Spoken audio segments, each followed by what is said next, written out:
Hello, everybody. Welcome to another spooky episode of Movie Club. We're doing horror movies month of October, and this week's theme we're doing zombies. So we have the always great Stephen King with his book, or well, not his book, but his movie, Pet Semetary. And then we have the kind of vampire, kind of zombie-esque I Am Legend, Will Smith. My name's Trey Bond One. Everybody just calls me Trey, and yeah, just here. Other two want to introduce you guys. Do you want me to go first? Okay. I'm Movie Valentine, variety streamer. I play a lot of different games and whatnot, and I like movies, so I joined this club. And now we're talking about some horror movies, which is my favorite genre. I do horror movies. That's why we started this in October. Nice. And Always have. yeah, it's, sorry. No, yo. And I'm named Berto, and you're just a robot who's gonna do debut in like a month. We'll see how everything else goes. Nice. And I also really like horror movies, so this is a perfect month for me. Perfect. I think a lot of us enjoy horror movies, so this has been going pretty well so far. But always, thank you guys for showing up. I always appreciate it, and I'm excited to talk about these movies. Especially I Am Legend. I forgot how much I liked I Am Legend. So, I'm excited to... Yeah. But, before we get into the presentation stuff that we use, I guess we'll start off with a question. If a zombie apocalypse happened, what would be some of like your bucket list type things? I don't know if you've know. There's a new anime that's been out called Zom 100 Bucket List of the Dead. Very fun and great, and everybody should watch it. But basically, the general premise of that show is that there's a zombie apocalypse going on, so this guy makes a bucket list of all the things he wants to do before he becomes a zombie. I'm all like, what would be some of the things you guys would have on your bucket list if a zombie apocalypse happened? Good question. I never thought about that. I know, right? That's why it's a great show, because it's not like your usual depressed zombie show or movie. Just all like, I'm gonna have fun since the zombie apocalypse is happening. So I'll be cheesy and say at least need to see my boyfriend once. Mine would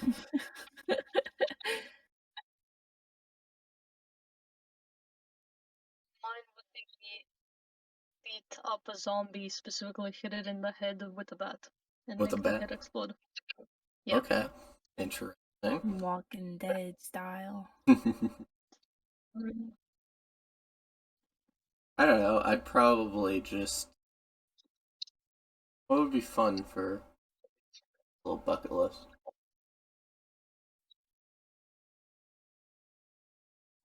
I would maybe I'd go and do it Zombieland 2 style. Just like go take over a national mall for fun, or just to like go hang out in. Ooh. If have you guys seen Zombieland 1 and 2? I think I've seen bits and pieces.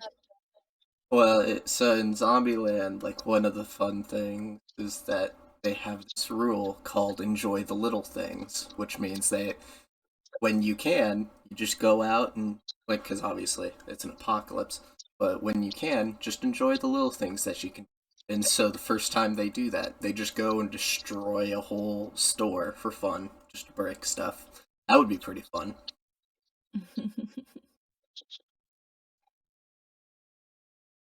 Thank you guys for telling me what you guys would do. Bucket list. That seems like fun. We'll all pool together our bucket list. Apocalypse happens. We'll all meet up somewhere just do it all together. Yeah. Exactly. Yeah. Once again, highly recommend Psalm 100 of the Dead. It's on Netflix. Please watch it. It is on hiatus, sadly, it's having production issues, but it's still a great and fun show. Yeah, okay. You guys ready for the presentation? Mm-hmm. Let's Okay. get started. Let's do it. We got All Hallows Movie Club Part 2, Zombies. And of course, we're doing Pet Semetary and I Am Legend, so that's the fun part. But yeah, we're going to be starting off with Pet Semetary. I don't know, I have less to say about Pet Semetary. Still a good movie, but I have less to say about it. That's right. But, and also, these were both chosen by Wolf. It was completely random, and she filled both the slots for zombies. It was funny.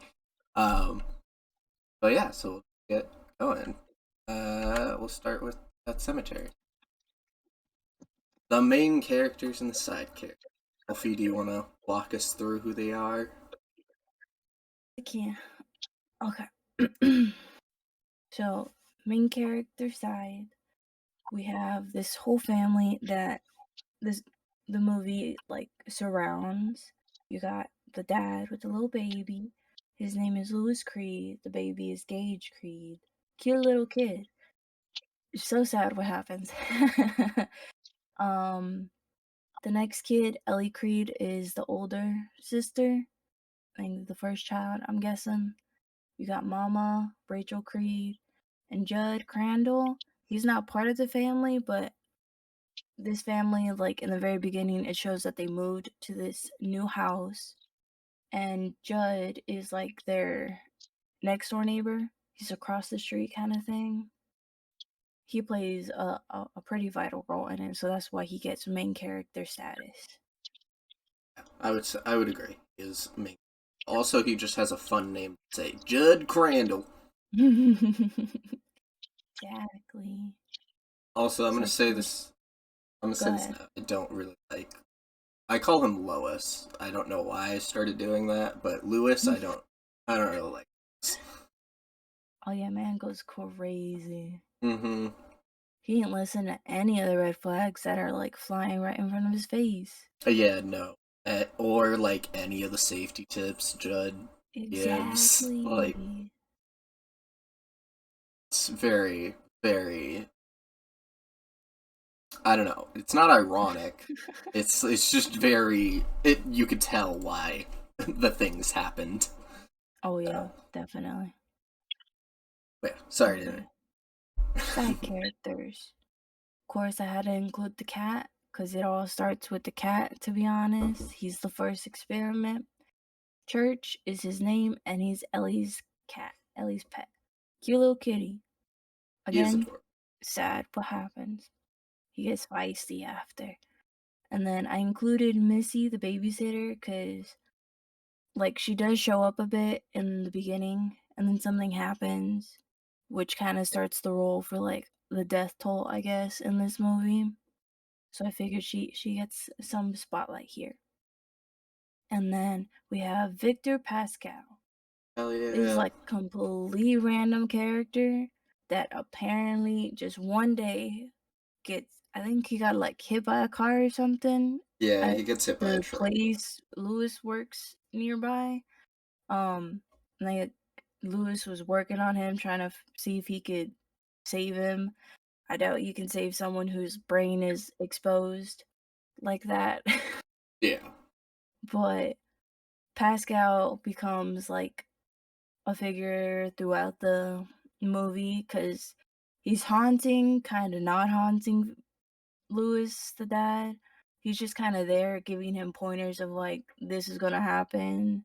It's like he ain't moving stuff around the house. He's just in his dreams and talking to him, making him seem like he's going crazy.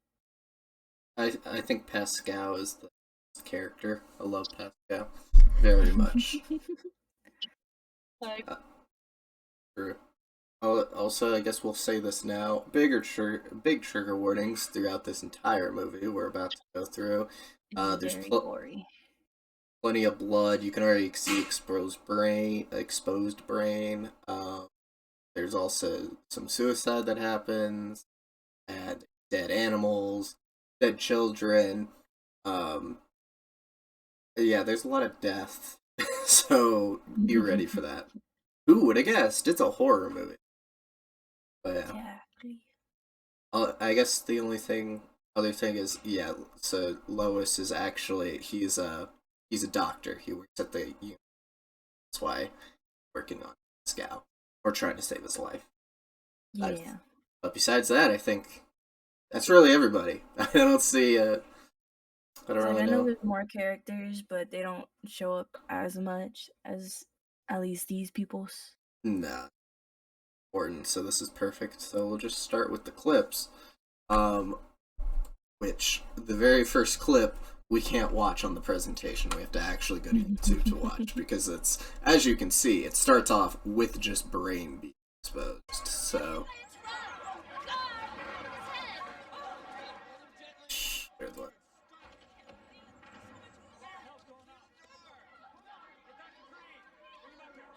There's just a lot of dangerous roads in this town they moved into. I can't believe it. Yeah. So the thing is, there's like this big shipping company, I guess, that is here. So that's why there's all these Yeah. like dangerous roads. And this guy also gets hit by a truck. I think it's just common. It's just wild. You would think with how many like accidents this occurs, because Judd does say like with the whole Pet Cemetery thing, there's like dozens of pets that die because of said road and truckers. Yeah. You would think they'd pay more attention or something. Maybe put some signage, anything. Fences, anything at all. Like, no, they're just all like, nah, it's alright. It's all good. Don't worry about It's it. like it doesn't matter that a couple dozens of pets are dying and a couple of children too. Mm-hmm. Or like even a university, a whole teenager gets killed because of a trucker and Yeah. nothing. They just keep doing their job. They don't even Yep. stop. Not at all. And freaking, I guess to go more into the story wise, this is like the first like supernatural thing that Pascal does. He like comes back from the dead for a second, gives Lois a freaking last minute warning, basically, of the Pet Semetary. Yeah. Because Pascal's just psychic. He already knows what's gonna happen. He's all like, "Oh, I've read the script." So, but yeah, that's it's really one of the first scenes, I guess, and of the movie. Besides them like to their new house and getting by Judd, their The whole cat. truck thing in the streets. But this is like the first big moment where it's all like, "Oh, hey, here's a big warning about what's gonna happen. So probably don't do this, bud. All right." Exactly. But are we going to listen to people that come back from the dead? Of course not. Apparently not. Totally not like a sign. I know, right? It's like I don't think you even really have to be too spiritual or religious, but the fact that like someone who probably like instantly their heart could have stopped beating for that second, and then right after they're telling you words like Yeah. you would think it's a little wild, maybe you should listen just because of how crazy it seems. Well, and so after this happens, Judd says the exact same thing to him later on, Oh yeah. and he just still doesn't get it. He gets multiple warnings about the Pet Cemetery, and so Bro's so freaking blindsided. I know. I will say the effects, like the gore effects and everything, amazingly done. It's definitely really gross about Especially with for all. being an older movie. Yeah, this was somewhere in the 90s. Maybe it was I late believe 80s, so. early 90s. But yeah, uh, not much with that scene, but kind of a point. Move on to the next one. Maybe if it There we go. Ah, yes. We're gonna skip way farther into the movie now. We at this point in the movie, Church has died. The cat has already died, and Judd, seeing how distraught Lois is, that he's gonna have to tell his daughter that her cat died. He's all Judd's like, you know what? I'll take you to the pet cemetery. I shouldn't, but I will. So Bro was too much of an empath. He's like, I'm gonna feel so bad for your kid, so I'm gonna help you in the worst way possible. and then basically, and there's not much that happens in this movie, so that's why we can skip large sections of it. Um, that's basically like the biggest thing before this moment is that he resurrected the cat, and now the cat's kind of an asshole and keeps on attacking him. So, and he also smells bad. Cutie. I love the kitty. The kitty is actually adorable, but and he also smells like a corpse because dead. He is one. Yeah. So, but yeah, and then this is the next clip that happens. You can already read the top of it. It says Gage's death scene. So,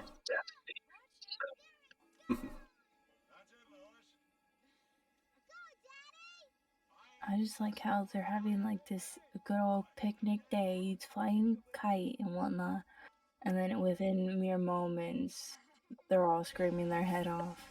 yeah, goes to show how quickly a nice day can turn from random events.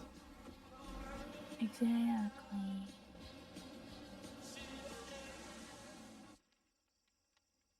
Also, that truck is going like fucking 100 miles an hour or something. That looks hella fast.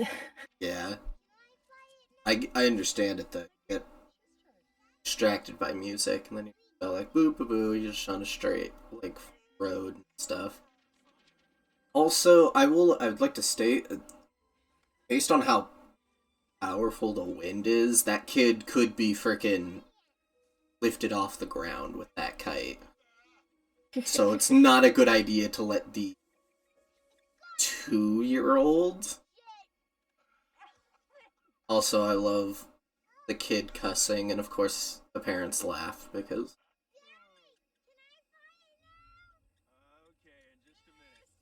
I will say this is a really stupid death. I'm not gonna lie. I know how it's like, Yes. and I get that it's very realistic and stuff, but like literally Dad three. should have never turned his back. That's Yeah, the thing. no. I have a theory. This man wanted his kid dead because I don't know. There's been plenty of moments in this movie where the dad just he's very weird. I don't Lois is just a weird character because he's just like he doesn't show as much affection to his kids and stuff like that. Mm. And like they'll be all like, "Love you, daddy," and then he just stares at them weirdly and then just walks away. It's kind of weird. Uh but yeah, no. But I'd just like to note that 3 people are literally looking at the child. They are looking the way of the child. They During didn't say anything till later. Like maybe Gage was like right behind the dad, so they couldn't see him. Just because like he was probably blocking the view, but still. I know. Well, like, that would make sense for like the daughter not seeing him because she's like straight on with the dad. But like his wife and Judd are at like the sides of him, so they should be able to see behind him.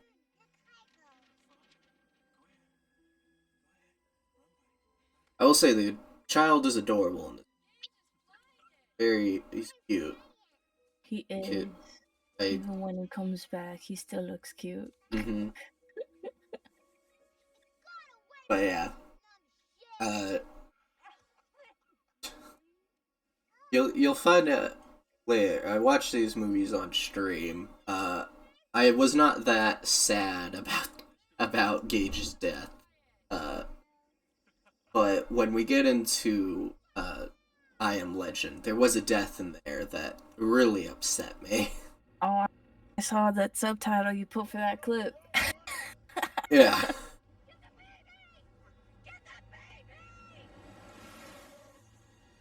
But yeah, I know we're just watching the scene again, but I mean, I will say the scene's done really well.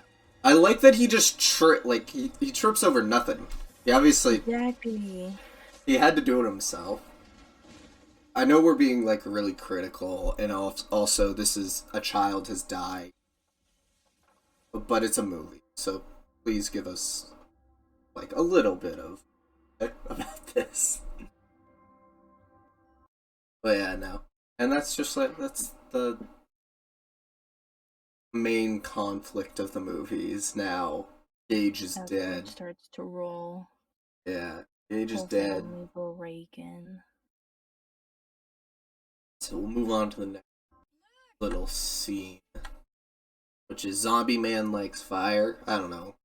I don't know why I named these things. I'm not funny, so I don't know. I just name them stupid things. But basically, obviously, Lois is very sad about Gage's death after this, and he basically goes to Judd and is all like, "Hey, has anyone buried a person up in the Pet Semetary?" And at first, Judd lies to him. But Crandall's all like, "Oh no, no one's done that. Are you insane? Just look at what happens when the pets come and stuff."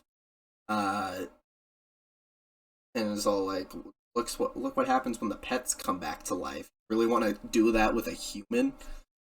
And then after Gage dies, Judd Crandall relents and is all like, "Yes, someone has brought son back, or like brought a person back to life." And this is that scene. It's him telling the little story.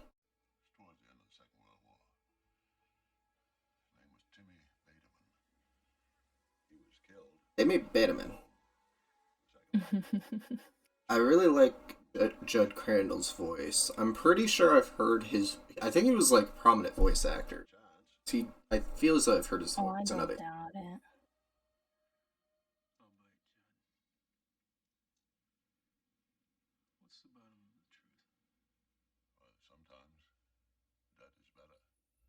Sometimes dead is better. He's got that real country accent. He does. Yeah. It's also just like a deeper boom. Mm-hmm. I will say this is probably the worst the effects get. It's not great. Like they tried to make him like a rotting corpse, but they just kind of added dirt and a little Mm-hmm. on him. Once again, it is a good movie, and we just also have to be critical of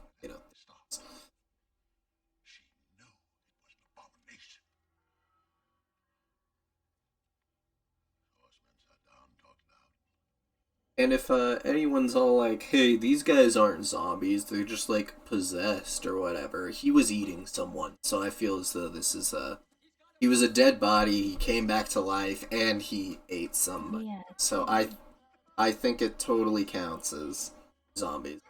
Just because they're smarter zombies doesn't mean they're not zombies. Wait a minute, fellas. Oh.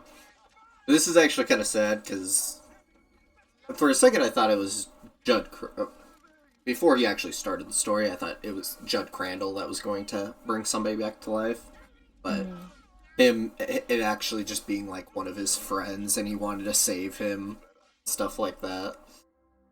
But yeah. Yeah, because wasn't it like his kid or something like that? It was His only kid, I believe. I believe so. So it was like I think Judd Crandall was friends with the dad, and dad basically what happens is that his son dies in the Second War, And Yeah. so the dad goes and buries his son in the pet cemetery and makes him come back because he was literally so the reason he does that is because the son was on the way back home from the war at like I think it was the end of the war, coming back home and then died. Mhm. That really got him distraught, so that's why he like brings him back. But hit and then Judd trying to like save the dad where they set the place on fire and stuff. You see why Judd is like very he's hesitant about showing people the Pet Cemetery, but he'll gladly show people the Pet Cemetery just because. Oh, I don't want to see your kid, sad about their dead cat. So, Mhm. and I believe that's Missy. So, um, I believe already at this point in the movie, Missy has committed suicide because, yeah, because she has stomach pains. I'm pretty I sure think she, it was shortly before Gage's thing. yeah, and she like was in massive pain at the time. She hit my dad's like I don't know, probably some uh Stomach ache, if I remember correctly. yeah. She had a stomach ache and she was one of the religious people that doesn't believe like that don't believe in medicine, God will heal you type of person, so she never went to the hospital, even though Lois is a doctor and stuff and can help her out. It's actually pretty sad. Like sometimes dead. Uh, up to this point, anyone has got any opinions, thoughts about seen and talked about, or maybe stuff we've missed? It's kind of important. Mm,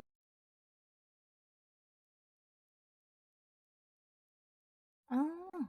I think the only real thing that like we probably haven't gone over too much is like what's happening while this is going on, because like the mom distraught about her kid dying. Um, they go on a trip to Chicago, I believe, to go see her parents. Mm-hmm. And in that meantime, that's when the dad was like, "Oh, I have such a bright idea. They're gonna be away, and I'm gonna bring the kid back." Yeah. So basically, what Lois does, like Rachel takes Ellie and stuff to Chicago, and that happened. That happens a few times in this movie. The first time they go away, that's when Church dies, and that's when Lois brings back Church. And now, after Gage's death, they go to visit. They're all like, okay. I think they're deciding to move back to Chicago. Um, and they're all like, we're gonna go stay with my parents for a few weeks. Also, Rachel's parents hates Lois. It always has. And there's also this. Oh, and there's this like big fight at Gage's funeral between her dad. Um, Parents just like to pick fights, bro. That whole argument was so dumb. mhm, Like, why do you want to start an argument at your daughter's kid's funeral? Like, I know. technically, the dad did start it, and the the dad of Gage already in his emotion because it's his own freaking kid. Hmm. It's like, don't mess with him. Yeah, I mean, the father-in-law literally hits Lewis first, and then Lewis like lightly put. I'm Exactly. pretty sure he like lightly pushes him, if I remember. He doesn't even like punch him or anything. And I then believe so. that makes him knock over his kid's coffin, um, and Just all a that. nail in the coffin, isn't it? Yeah, yeah. And after that, basically, the father-in-law is all like, "I'm so sorry. That was my bad. Whoopsie doo." Um, It's so and fucking stupid. all hell's kind of mad. Like, yeah, I know, right? The knock the coffin down. But yeah, and so this second time, Ellie and Rachel are going to go with parents, and Lois says he needs a few days by himself, and then he'll go visit. Basically, during that time is when he gets the idea, oh, I'll go bury Gage's body in the pet cemetery, and he's all like, and if he comes back evil, I'll just kill him again, and no one will know. They'll never know. Yeah. It's like it was a good plan in theory, but having your kid having nightmares of like literally what's gonna happen, because I thought that was crazy part that Ellie was getting like quote unquote nightmares or like foreshadowing of this is the dad's plan, and because Pascal can't get through the dad anymore, he's like, I'm gonna go for the kid. Yeah. It kind of was like she kind of has like The Shining. Shining, also written by Stephen King. Oh yeah. She's just like seeing her and also talking to Pascal, who Kids is, are more in tune to that stuff. and Pascal is the best character. So she's like, he's like giving her warnings and stuff. And this like makes Rachel decide, oh crap, I need to go back and check on my husband. Because clearly something's wrong, type of thing. Mm-hmm. And then go on to the next one, titled Judd Sucks at Hide and Seek.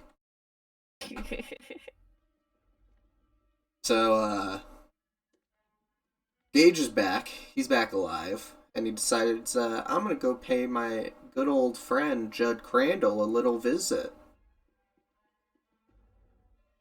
And so, that's what he does. Also, Gage becomes just a little trickster now. I don't know. A little menace. Now he's all like, we're gonna play hide and seek.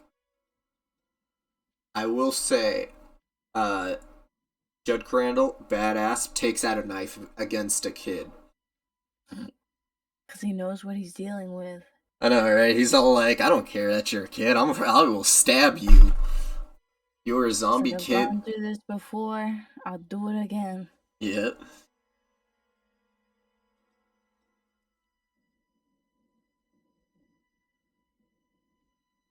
Creepy little laughs. It's always a child laughing. This is a scene. It's not great. Not in the sense that it's a bad scene. It's in the sense of this part right here just makes me not.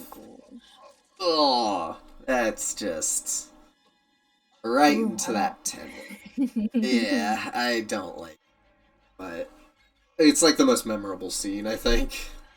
Oh yeah, my mom hates that part. She's like, I have to look away at that part because I can feel it. Yeah. I'm like,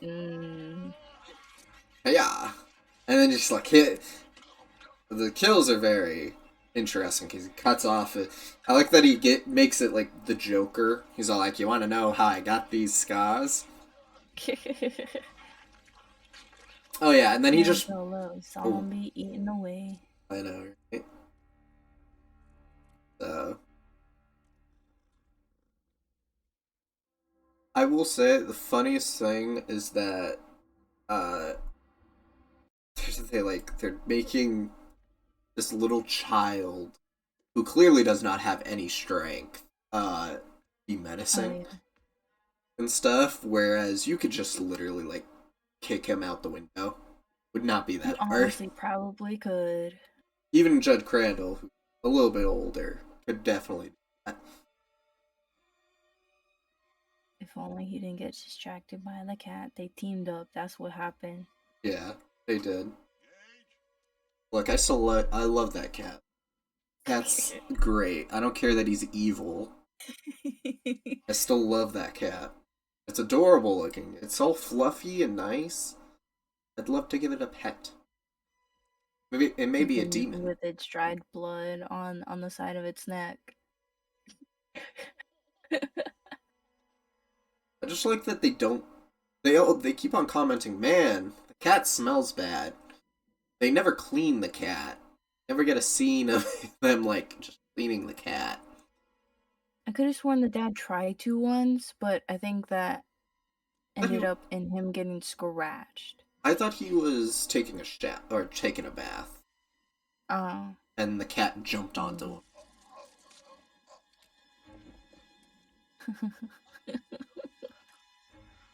Just imagine how deep those fucking cuts go. Oh.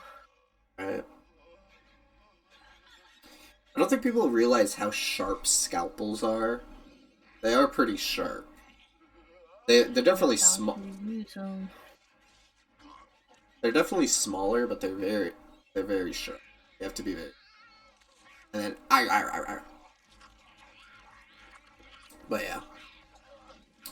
Obviously, I guess at this point in the story, Lois decide, hey, I'm gonna go resurrect Gage because why not? You know, the cat clearly worked out great, so it's definitely going with my child. It isn't working out great. I know, right? So clearly, I'm gonna do it with my child.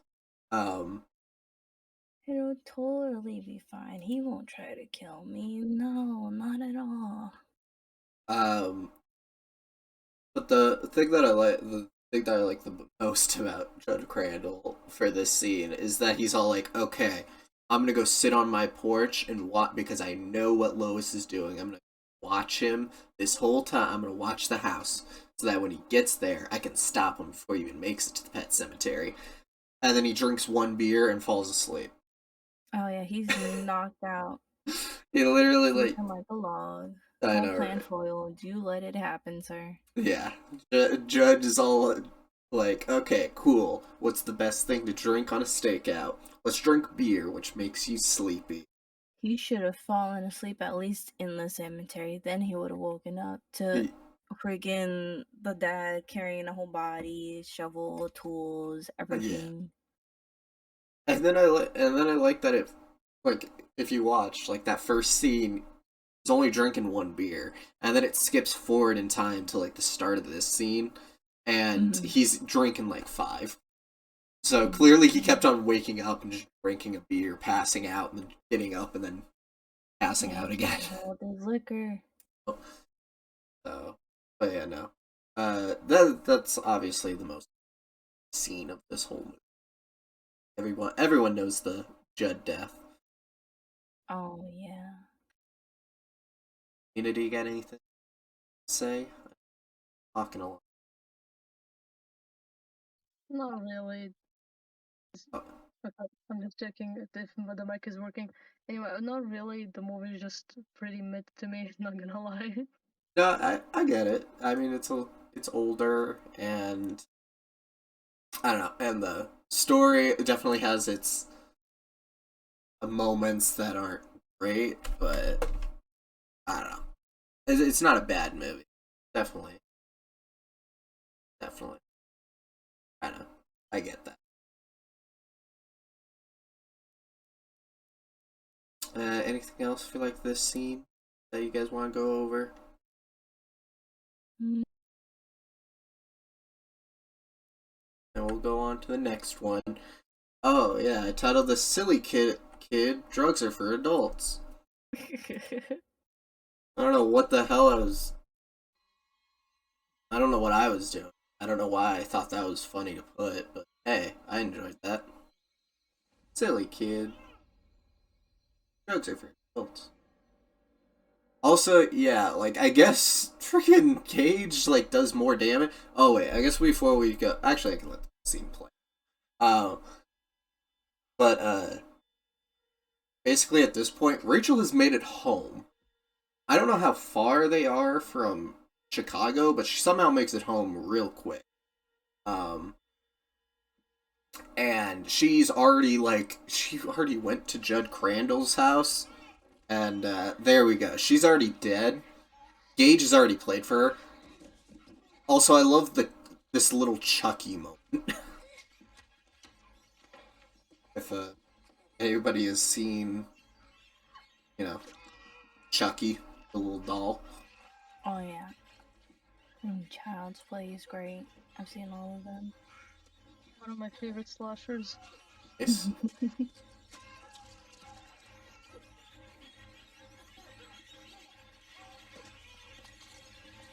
Like, I don't know, it's the same logic as Child's Play.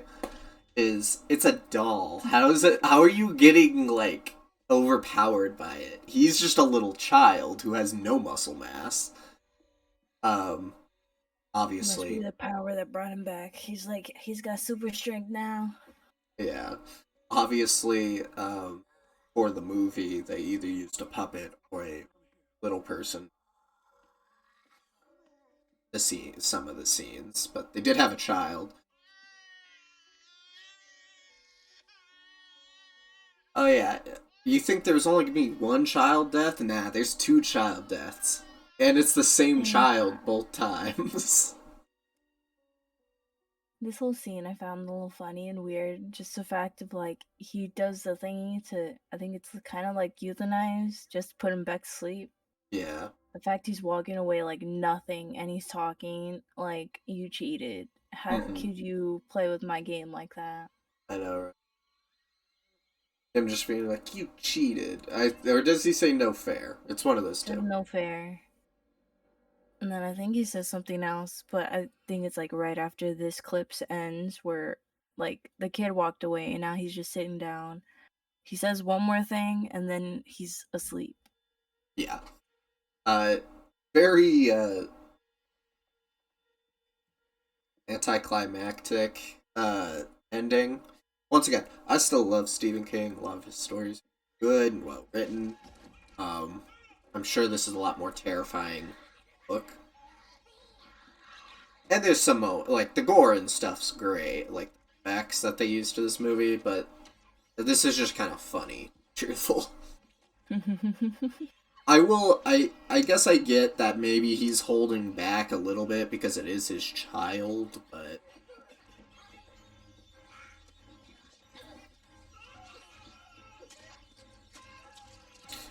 and obviously I understand I don't have a child, nor have I lost a child, so I would probably do stupid stuff to try and resurrect them as well. Me with my dog. He's my Yeah, kid. I know, right? So I don't think I'd win against my dog though. He big German Shepherd. He'll yeah. take me out. I have two black labs. I'd probably get taken down as well. Gonna team up on you. I know, right? But yeah. And then obviously a little anticlimactic. So like, okay, needle. And That it whole is, baby crying right there. That's oof. yeah, that is actually pretty sad.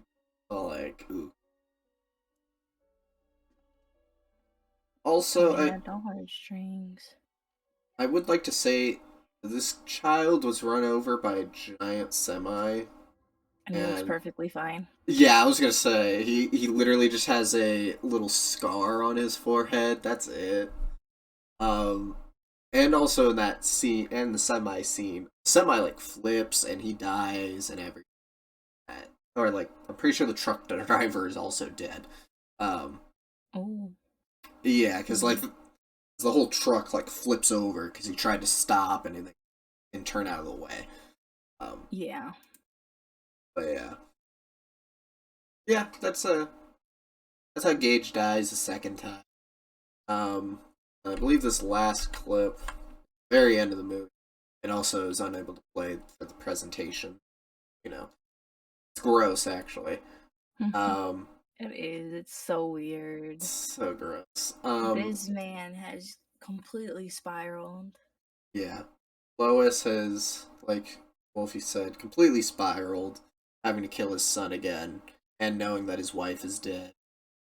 So you know he has the bright idea. I'm gonna set the house, or I'm just because all that killing happened in Judd Crandall's house. I'm gonna set Judd Crandall's house on fire.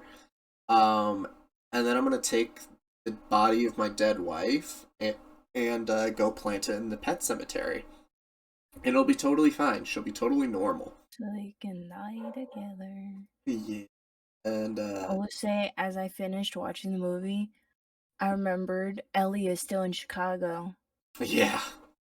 They just kind of ditched her there with Yeah. like terrible parents that we already established. Because in the movie, it does give insight of the trauma the mom has gone through because of said parents. But no, leave the trauma with her too. She'll have to have her own trauma. We'll watch the scene now and understand why I said, "Oh God, please no, this is so gross." Um, but yeah, this man is broken, and I understand when you're broken, you do you do really stupid things. Um,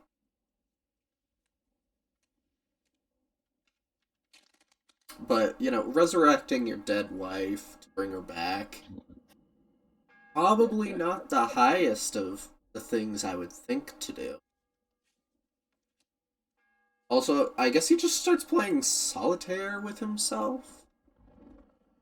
I guess to pass the time while he's waiting. Yeah. Oh God. Okay, and now she's back. She's resurrected. I will say it only takes a few like some really quick second before they come back. Also, he fell asleep after burying Gage. And that's how Gage gets the scalpel. Gage just like enters the room and just takes it from his doctor's bag. Hey, it's midnight. Also, Lois's logic. Obviously, he was a broken man. Oh, it's the dripping that is. Oh, why Oh, kiss I that? know. Why? Why would you? It technically didn't go on her lips, but yeah. Why did you kiss her? Why? It's the pus that is dripping out of her eye. I hate that. Still his wife. Yeah, and I'm gonna This obviously. bro is delusional. Yeah, it's God, it's really, really.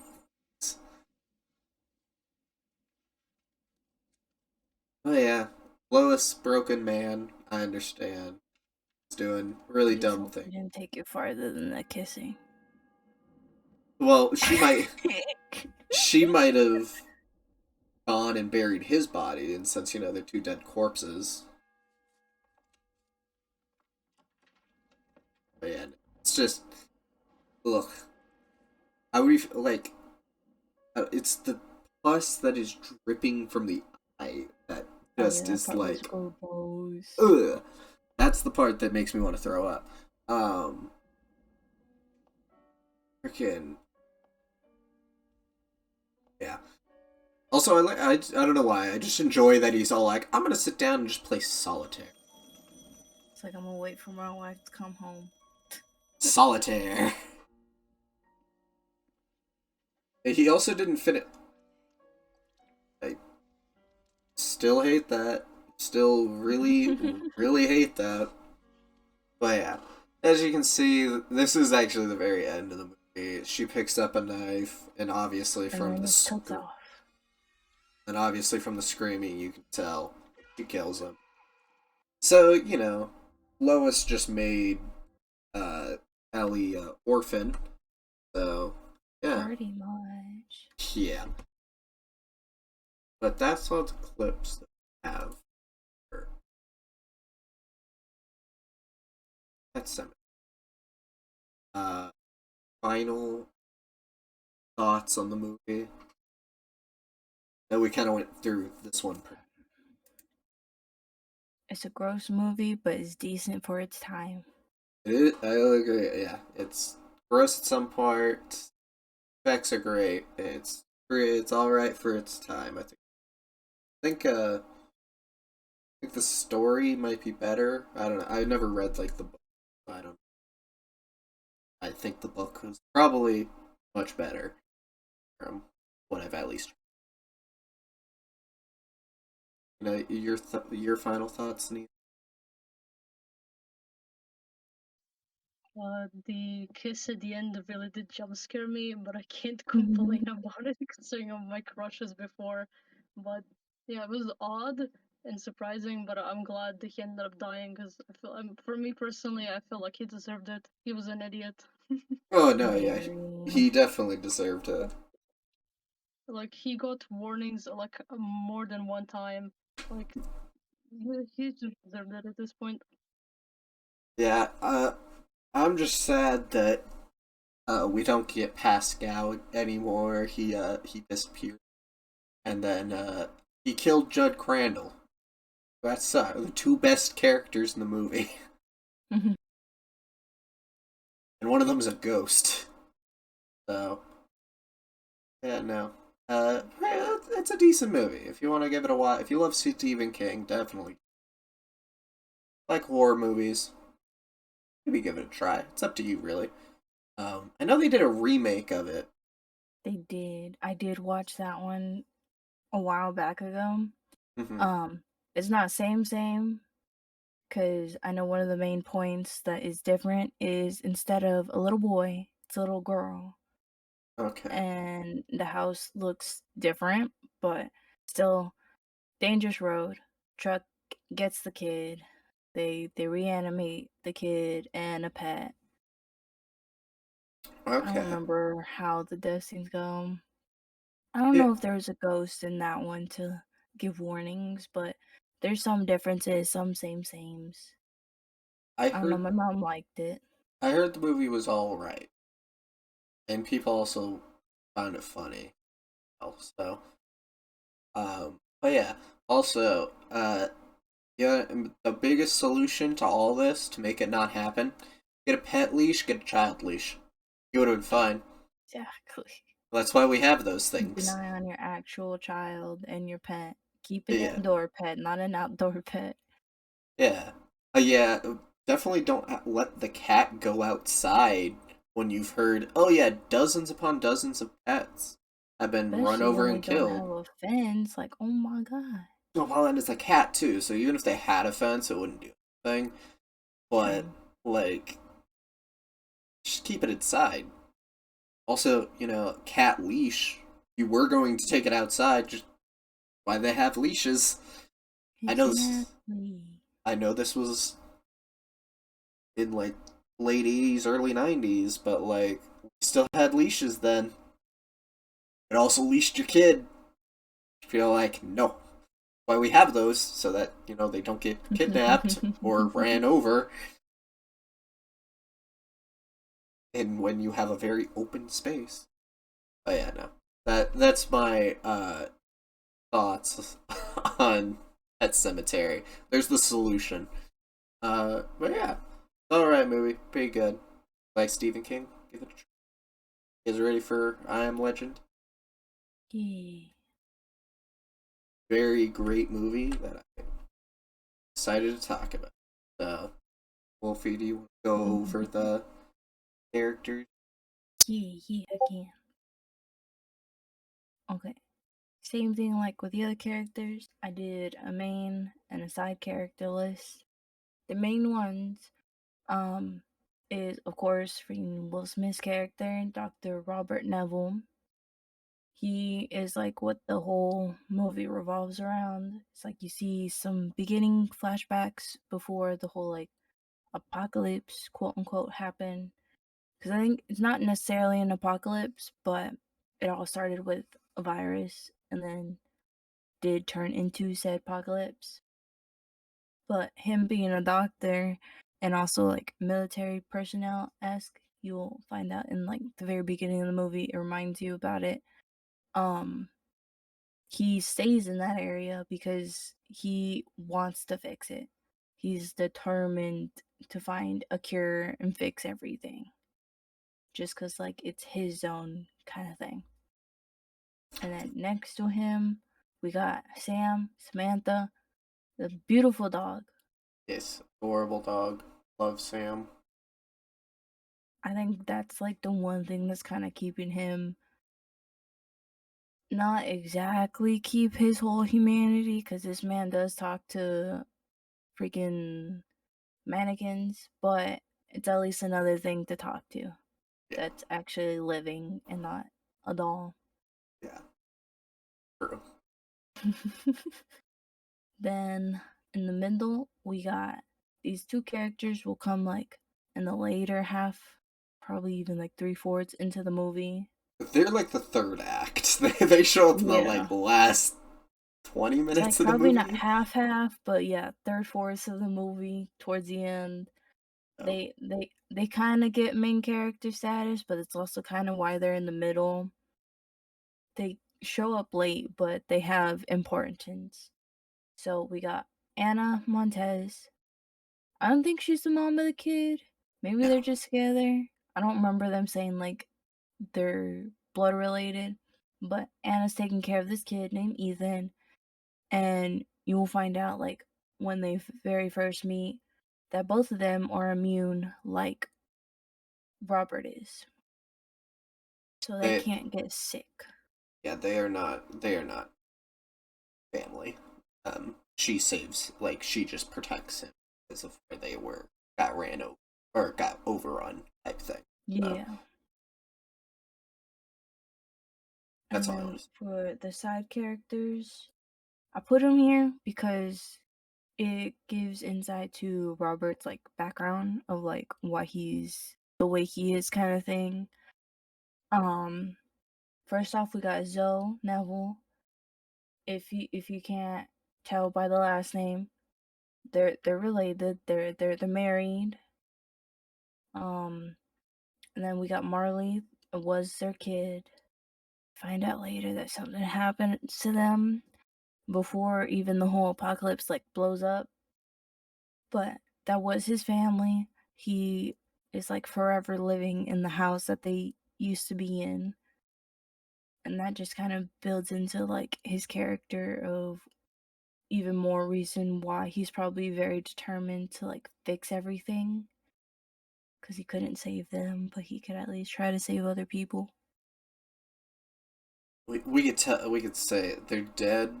I don't have a clip for that. They're dead, by the way. So that's Yeah. spoiler alert, but we don't have a clip for that. They are not allowed. So that's why he's like. I think that's another reason why he also stays in New York, even and during all this. Not only is it his zone, but also like it's the last place his family was alive. So, yeah. Well, yeah. You want to get started with the clips? That's it. Yeah, I think that's a great summarization for all the characters. So, get started with the. We'll get started with the clips. Ah, cool. Beginning trauma. Maybe I lied. Did it? Oh, wait. Did you add this I one? put that in. You added this. Okay, never mind. We actually have. I'm all like, Yeah, I wait, I put don't that remember putting in. this. Okay, never mind. We have the intro. Everyone wipe your memory. I didn't say anything. This is gonna be a surprise. You got that? I never Yeah, I said put it anything. in. Cause I was like, at least shows like the whole traumatics of like this is how they were trying to evacuate, where they specifically are. Cause I think it said they're on an island. Yeah, they're I don't on. know how New York is, but I don't doubt there's many little islands there. Yeah, New York So is they're like trying to built. evacuate during the whole rise of the virus. I think there's like I think New York is made up of a few different islands. Like there's different area, like different sections, Mm-hmm. like Brooklyn, Queens, all that stuff. Um, Mind you, I'm piecing that together from video games and media. I've never been to New York City. Oh, same. So I've been to upstate New York once, and that is not at all like New York City. So, uh, but yeah, the I believe they are like different islands and stuff like that, and I believe this is like the main this is like the main island in New York City. Probably, yeah. Yeah. Um. Also, this part of the movie is like technically far into the movie because they keep on like doing flashbacks whenever he like goes to Yeah. sleep. Um, this is like the third time that they do it, but basically, um, they're escaping. They know that the virus is happening clearly. Um, so they're basically just trying. Robert's trying to get his family out because he still needs to stay to um Got military access. He's like, I can get him out first, and then I'll stay. yeah, and he's gonna stay to work on the vaccine like that. As you can see, a bunch of people are trying to evacuate and like that. Uh, but basically, what's gonna I don't know, I'm not happens. But they're on a time limit at the second in a second. So They're like they only got so much time before they have to leave. yes, and so the virus is already taking hold. I don't know. I mean, they're alluding to that the darkseekers, which is what the vampire zombie things are called. Mm-hmm. I think they're alluding to that the darkseekers are there, or like starting to manifest. But right now, Oh. I believe right now the virus is only killing. That's kind of it. So the dark Mm-hmm. seekers show up soon, but and we'll go more in depth what the dark seekers are and stuff. I we I have a lot to say about this movie. I love this movie. I forgot how much I loved this until we started watching it. So I just like that the kid was like, "Here, dog, you're just a puppy, but you're gonna protect my dad." yes. Also, that is Sam. This whole time, like, also he Sam has been with them since their entire life. yeah. Oh, okay. So it doesn't show. Also, that is obviously from the credits on top. That is Willow Smith, Will Smith's daughter, but so Mm-mm. which is fun. Uh, it doesn't go into, but yeah, this is actually the first moment that you find out that Sam is actually a girl dog because he only calls her Sam the entire movie. So I think most people are all like, "Oh, cool, okay, it's just a boy dog, clearly." But it's actually a girl dog, so haha. Mm-hmm. If you thought that, you're sexist. Yeah, That it's like shortly after this clip, that's when it shows what actually happened to the family. Because I don't know if something just went off, or it's like you said, the Dark Knights probably like showed up right shortly after their helicopter was gonna take off. But I some explosion happens. yeah. So I watched this a week ago. I when I was rewatching it, I'm all like, oh, they get blown up by the planes. So what's going on? Obviously, in the scene, they're able to test people to see if they're infected and stuff like that, and they're trying to quarantine it. They're trying to keep it to. I believe it's called Ellis Island. I'm not entirely sure. I could be wrong. It's not Ellis Island. That's the immigration island. Um, but they're trying to keep it to new. That's what they're trying to keep to. Um, Yeah. so they're testing everybody that comes out with, and they're able to scan them with their eyes or whatever. Because I think it messes with your eye. Um, but so basically, this whole time you hear like, oh, we have a half an hour. We have 15 minutes to get onto the helicopter. Because what they're doing is they're blowing up all the bridges to the island. Like they're literally cutting it off Hmm. contact, so they're just blowing up all the bridges. When I was rewatching this, I'm all like, "Oh, they get shot by a missile from from one of the jets."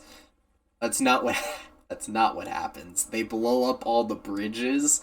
And then there's another helicopter to the right of them, like on another pier area, that Hmm. starts taking off. And I don't think it was Darkseekers. I think it was just people trying to like, I want to get out, so they like rush off, and they're trying to like grab onto the helicopter, and so it's like me lopsided and not because you have to like I think for helicopters you have to like keep it's equal or something like that. And so Yeah. because of that, it goes out of controls and slams into their helicopter. So that's how they die. So tragic. It is very tragic. I know that was a long explanation to just say, hey, they died in a helicopter accident, but whatever.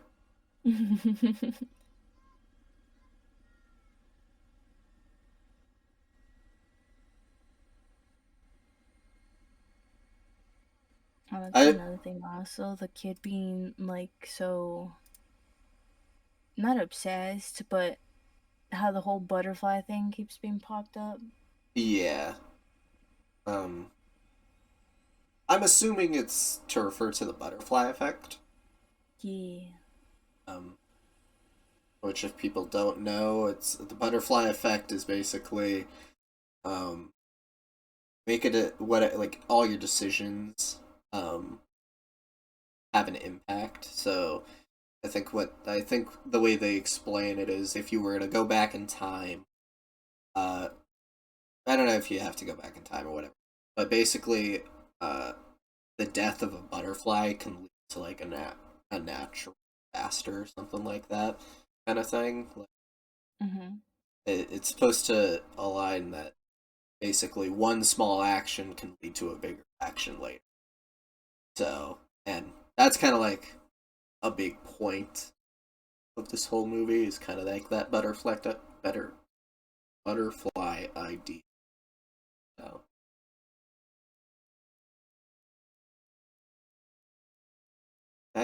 that's the open. Well, that's not really the opening. That's like halfway through the movie, but kind of like it's the chronologically speaking, this is the beginning of the movie. So, Yes. but so we'll go on to the next clip.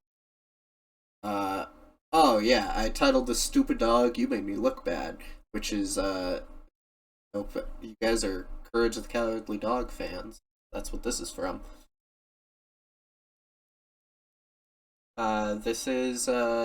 This is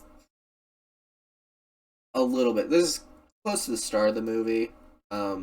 There's already been like a day already in the movie, but not much happens in it. They go hunting and then they go home and then you hear all like the screams and stuff at night, and that's basically all that happens. Um, and so this is like the next day. They're out uh in like trying to hunt and stuff like that, and Sam's chasing a deer. Um, but Sam, she runs into a dark building, which you're not supposed to do because the darkseekers don't like sunlight. They can't be in sunlight, so that's what happens. And this is this very fun, tense scene. So basically, uh, Neville here, he decides I need to chase after Sam because I love Sam, obviously. Sam is very important to me. And so he goes into the place. Um, and they're very like the dark seekers are sensitive to light, so that's why he keeps like covering. It's so cool because obviously, like he's covering it so that they don't like see it, but they like sleep during the day, like vampires. Um, yeah, it's so cool. It's a very tense scene because he runs as you just saw. Jeez, bro. As you Like the just first time saw, I was watching it, I had to hold my breath. I was like, "This is too much." yeah. As you just saw, runs into a giant pack of like they live in nests, stuff like just like vampires. Um, like so the if you're wondering why we allowed this movie, even though they act more like vampires than zombies, one, it's a virus, just like how most zombie apocalypse happen. And two, this movie was actually very influential. Oh, oh boy. Uh, this movie was actually very influential on the zombie genre instead of the vampire genre. So even though they act like vampires, they're yeah, but yeah. And this scene is very well shot. I will say, I love this scene a lot. Him going in just to save the dog because it means so much to him. And just like, and this is when you find out because as you just saw, um, he got bit by the Dark Seeker, and this is when you find out that he's fully immune and stuff like that. So, such a cool scene. I love it. Okay, yeah. So this also goes a little bit longer than him just being attacked. I added this have so many different clips. Mm-hmm. This combines now the trap that he does. So basically he's all like, so he's, as we already know, he's a doctor and he's been trying to find a cure for the virus, specifically the darkseekers. He knows his blood is fully immune, so he uses blood as base, which obviously is, I don't, obviously what you use for medical practices. Um, but he's been trying to make a vaccine for all of them, and so now he's like, now that he knows this specific building has so many of them, he can use them. He can trap one of them because he needs another live experiment. It's another live specimen. Instead of, he's been like he um follows normal scientific practices, just that you would real life, or like, yeah, I'll say real life, uh real world, where first experiment on first experimentally or theoretically make the formula. You make the formula, test it on like mice, and then you move to human subject. So in this instance, there was one vaccine that did work on a mouse, so he's using this now. He's like, time to upgrade. Let's get a live one. Yeah, basically, he's all like, now I need to test it on a live human in quotation subject.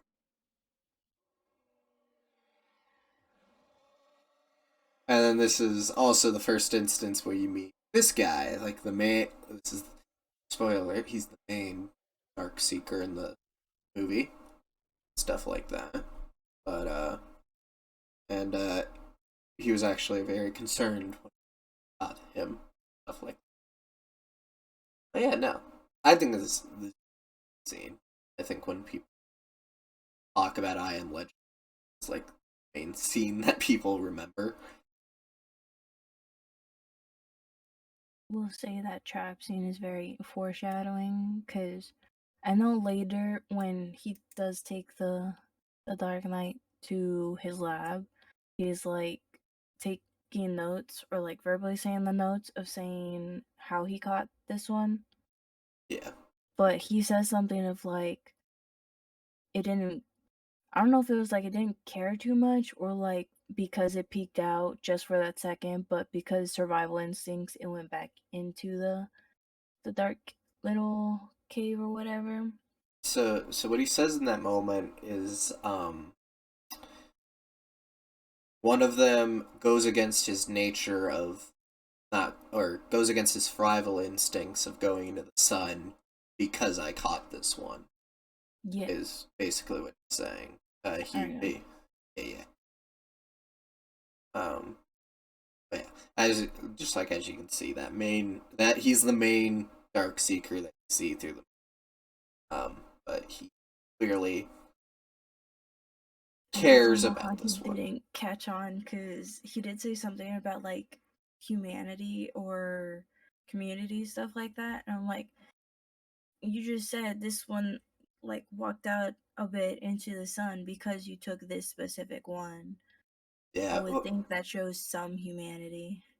yeah, we'll go into that more nearly because spoiler alert, that's the whole message of this movie and stuff like that is about survival and humanity stuff. So that's why I'm so excited to talk about this movie. Uh, but yeah, so that's just like the fun. It's a fun tense scene that I think really encapsulates the movie. So move on to the next scene. Unless Nina, do you got something to say? You guys took the words out of my mouth. Sorry. Please interrupt whenever you want and say what you want to say. And I don't mind. Yeah, don't worry about it. I was eating anyway, so. Okay. Uh oh yeah. this one's titled "Hey, Look, It's the Meme." Know what I'm talking about? We'll go into. So basically, this is a little bit farther, and this is like a day later. All of a sudden, there's like driving around. Um, he has all these mannequins set up, and he uses them as like actual people, stuff like that. But he's driving around with Sam, and then he all of a sudden sees one of his mannequins just standing out in the middle of the street, and he didn't touch them. There's the meme with him just yelling, "No, no!" Sorry. But yeah. And so, even against his even against his better nature, he goes to investigate. He's like so freaked out by it that he needs to go and investigate it.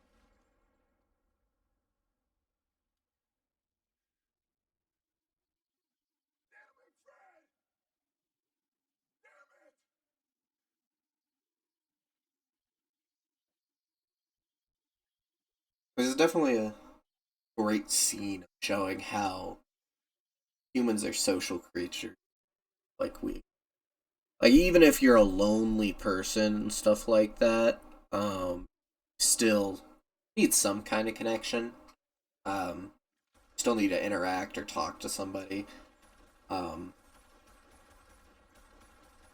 to where like if you're literally the last person in place, you'll start just talking to random people or to random things and acting like they're people.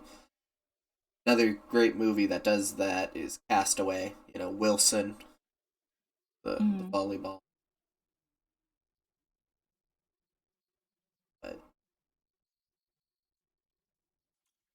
and then he steps into the puddle, and then there goes the the taxi cab.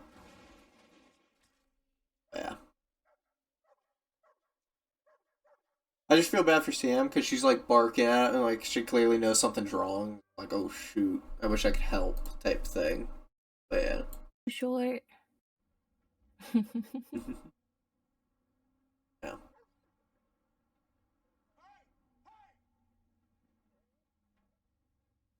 This is crazy. It makes me think, who did move it? Who did set that whole trap? It does. We find out in the next clip, but we'll talk about that. We'll see who did it in a second. But it is great because I don't know, just like even against his better judgment, he clearly knows that the mannequin's not real. States like he's like even stating, "If you are real, tell me," and stuff. So he knows the mannequin's not like alive or it's a real person or anything like that. But even against that judgment, he still walks up to what is clearly a trap. And then you come to find out it is the exact same trap he used on Darkseeker he captured. So,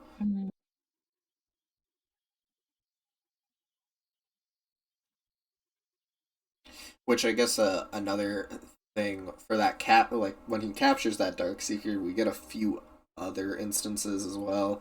We find out that dogs are only immune to the airborne virus, not the bitten virus. So they do get infected if they get bit. He's immune to both.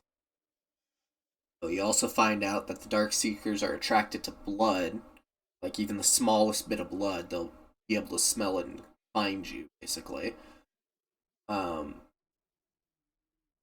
And obviously it shows them that they can't be in sunlight and stuff like that, to where he actually needs blackout tarp essentially to capture him. So, but yeah, this is definitely a good scene. Just for showing how he can also get duped, I guess, stuff like that. While he is a very smart man, can't be. He's still human, so he still makes mistakes. So, oh yeah, we'll go to the next clip, which is I titled "Masterclass of Suspense." Um, I'm gonna go to the bathroom if you guys want to talk about the scene. But I'll be back in a second. This is But a scene before the sad. yeah, so I will play the clip for people, but I'm gonna go.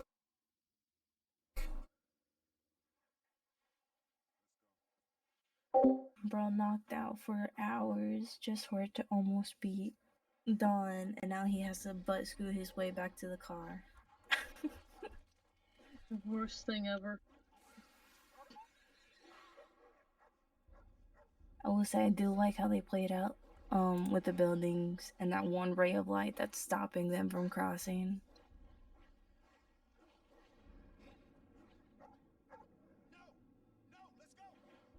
Impatient dogs are ready, and Sam's just like, don't come. It's like he's still trying to get to the car.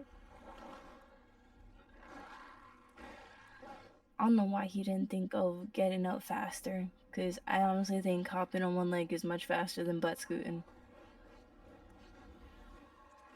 For real, he should have just stood up or like immediately.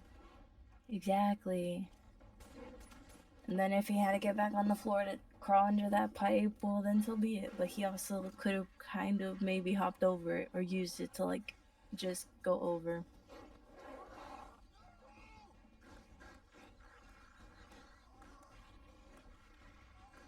Aw, the poor dog gets bit.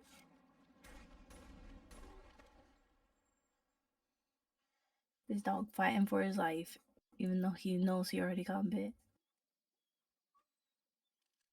Literally the worst scene ever.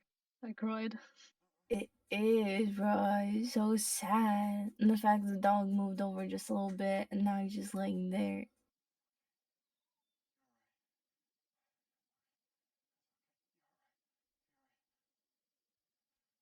The poor dog.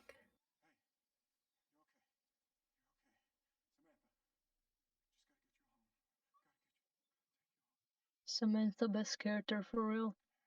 Honestly, better than the doctor. Real and true and based. The amount of times that dog has saved the doctor. It put his own life before the doctor's. She literally carried. She did, bruh. She carried so hard. The dogs were like, we can't have you around no more. You're too much. You're protecting them. We gotta take you out.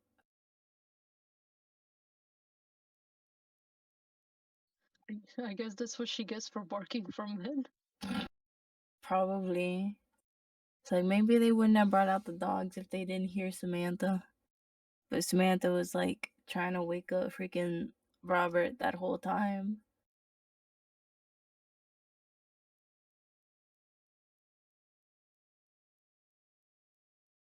So I think the part that makes it more sad is even though Robert didn't have a full antidote yet, he was like, I'm gonna just try the. I think he tried the one that worked on the rat. He's like, let's just pray this works. And then the choking, the worst part. I know. It's like he starts seeing all the signs happening. The dog's losing part of its fur. And then, right as like everything goes quiet, dog gets loud and goes in for a bite. And that's when it happens. And it's so sad. I hated the suspense and the silence and the setup for it. It was perfect. Exactly. It's like it makes it such a good movie, but goddamn, making the waterworks go. I literally cried the night before as well. Oh, I hate it so much. Why did they write it so well?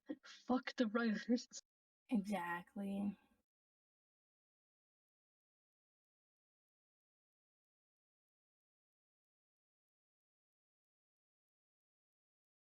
Demand the MVP of the movie, no matter what anyone says.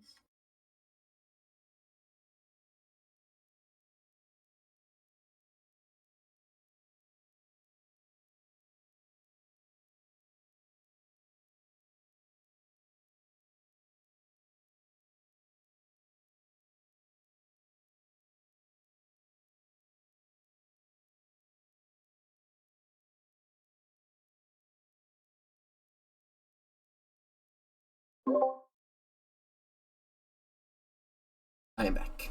What did I miss? Welcome back. You missed the sad part. I Yeah, mean, one of the sad parts. This is just just the getting bit part. yeah, but this is a. I think this is a great scene. It's definitely sad, but it's definitely a great scene. Also shows once again like that these darkseekers are like starting to gain like intelligence and stuff like that. Like obviously it's the same darkseeker from before, and now he's using dogs just like how Robert uses them. So We were talking about the whole light part with going through the buildings and how this man, with how smart he is, why couldn't he have hobbled from the beginning? He would have been faster. yeah, I was gonna say that too. Like we did bash Pet Semetary, so we might as well bash this one as well. Like he definitely should have just gotten up and hobbled immediately instead of just pulling himself. I know he was hurt, but like in this situation, you're like I would Like for probably get through death, the pit. especially with your dog right there, it's Yeah, 3v1.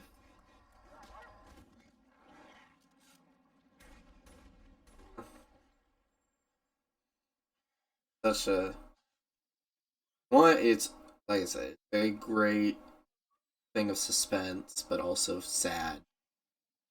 But doggy.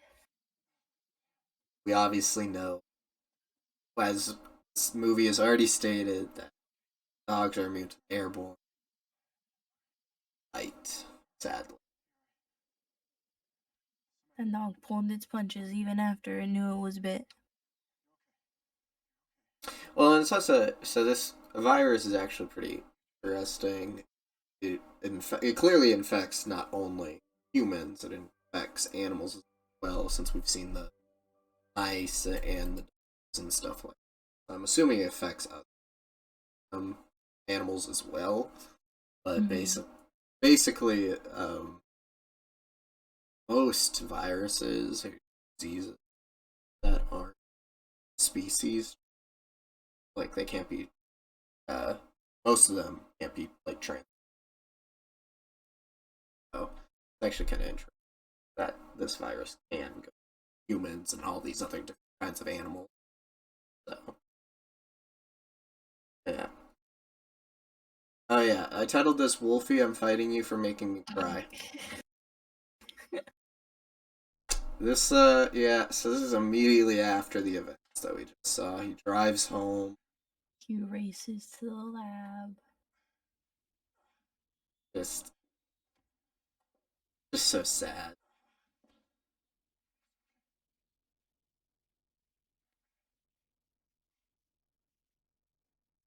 I just like that he sat down with it. He's like, I know where this is probably gonna go, but we're gonna try to see if the antidote, quote unquote, works on you. He tried, but, like please work. He like and you can just tell the pain going. It's an I amazing had to hold scene. my dog like this when I watched it. It was so sad.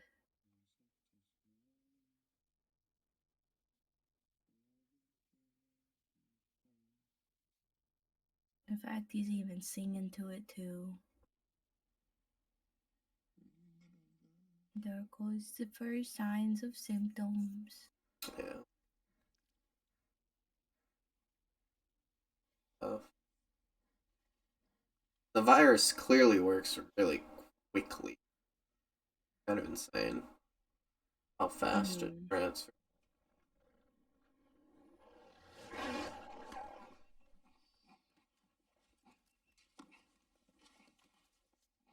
Like In it's fact, he us. has to look away because it'd be even worse. Yeah.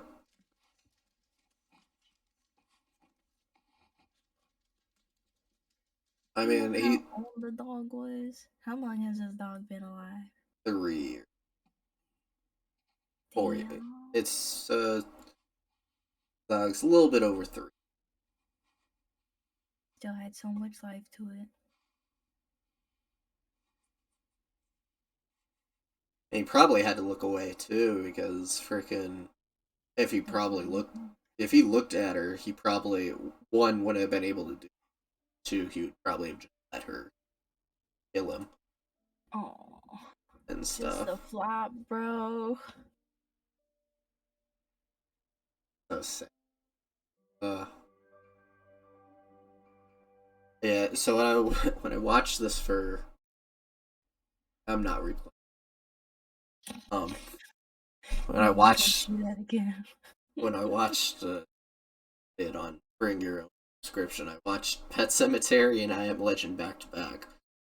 If you watch that video, I joke about Gage's stuff and Pet Semetary. I make fun of Lois, not Gage died. And then we get to this part where Dog dies, and I'm just so sad, and I just start crying. It's so sad. Ugh. You guys got anything you want to talk about, or are we in a sad state that we want to just move on? Point of the movie. It is. Nina, what about you? Shaking and crying. I know. Freaking. It's always the animal deaths, bro. Yeah, because they're innocent. They're just.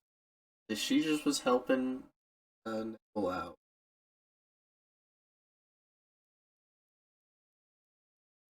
Well, we're gonna move on to the next clip, so start crying. Oh yeah, I told you this. It's a good thing I have car insurance.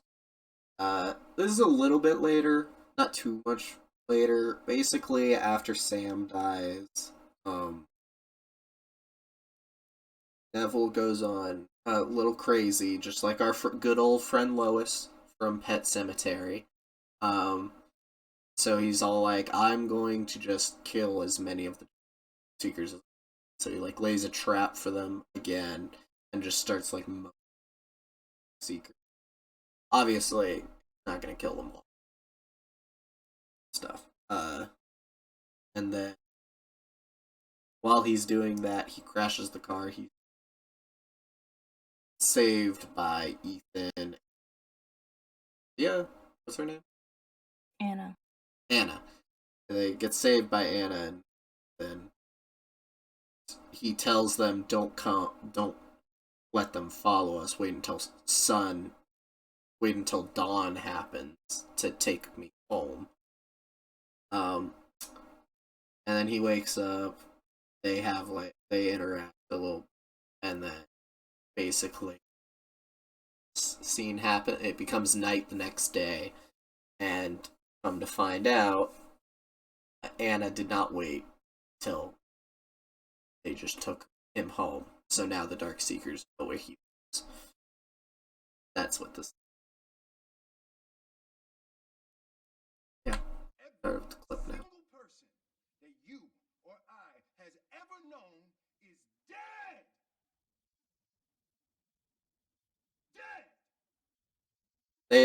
They're having start of this clip.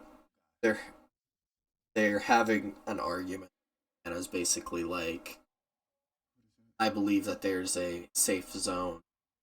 She's trying to get him out, and he's like, "No, there's no way. There's other people." And he actually explains the map. He actually explains about the virus in this instance. He says that with the virus, 90% of people that got it literally just died. And that's 90% of the world that got it just died.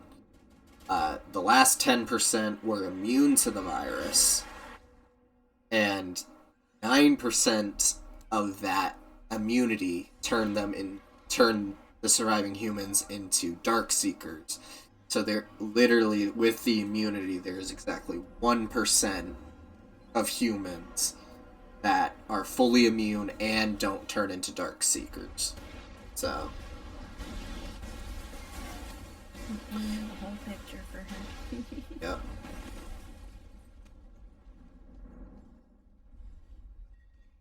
Which, even with the math, there's all that, like, even with 1%, a few million are like immune, holy secret stuff. But yeah, so he figures out that they're coming, so he blows up the place. This is the start of like the action section. That you or I has ever known is dead. Dead. The fact he set up a whole, like, There is no God. multiple rows of traps because he knew this would happen at some point. I know. I mean, he's prepared. He's all like, he doesn't. He wants to be safe. It's actually interesting with the darkseekers, especially that smart one hasn't found him yet. Turn it off. All the barrels are there, kind of like signals. They followed us home.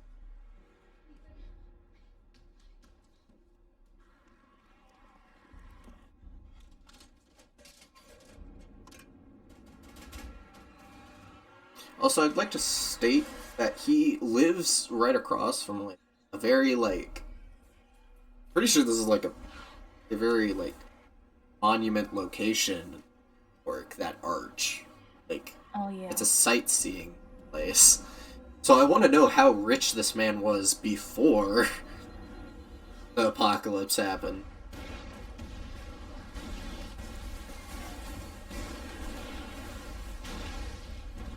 Because this was not just a place he decided to hold up in. This was his original house. Yeah.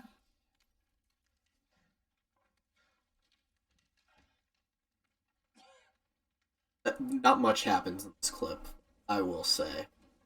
It's like the start of the action, so I think.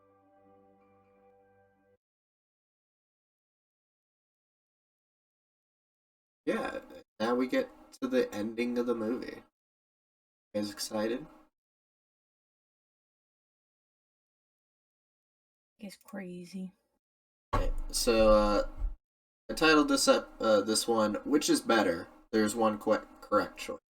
I don't know if some people might not know this, but there are two endings to this movie. There's the theatrical ending and the alternative ending. Alternative ending was what they originally shot for the movie. That was going to be the original. And they did test screenings of the movie, I guess, and I don't know why people didn't like, which is stupid. And so they switched the ending for the theatrical. Um, for the theatrical. It's more hopeful and stuff like that. So, but we'll get into it. Did you guys?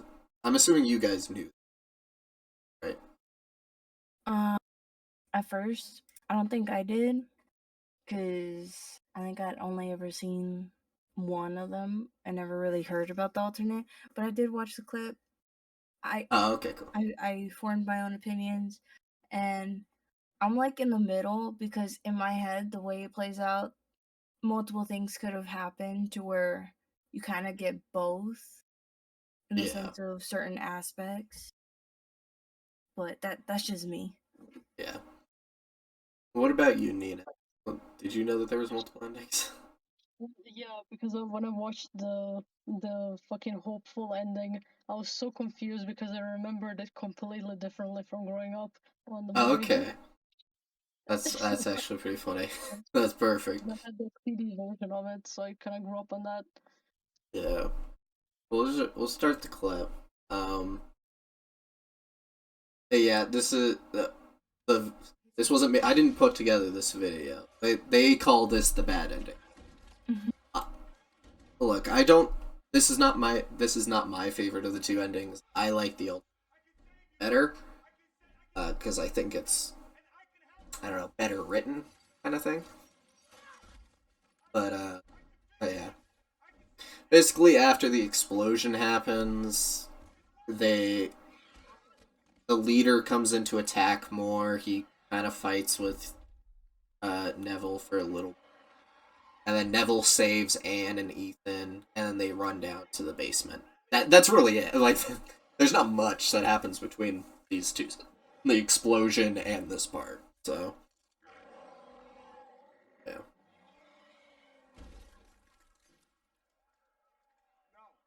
That dude's face is freaky. Yeah, it is. I mean, so clearly the virus just like makes you stronger, and it kind of looks like taller stuff. Oh, I never noticed that in this ending, they like shattered glass looks like. That's why the like everything around them quiets, and Neville's like thinking in his head what to do.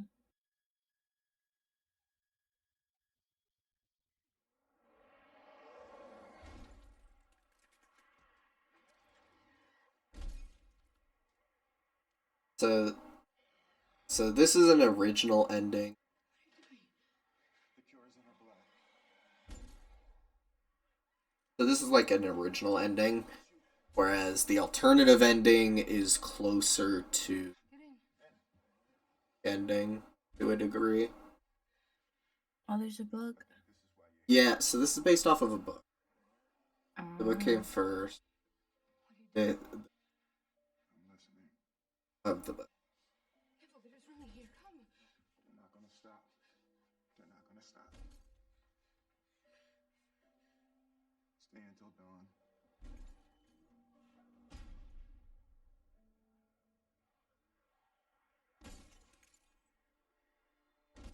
I don't know. I think with this ending, the reason I don't particularly like it is because especially after watching the alternative ending, it kind of seems like they kind of just threw this ending to me.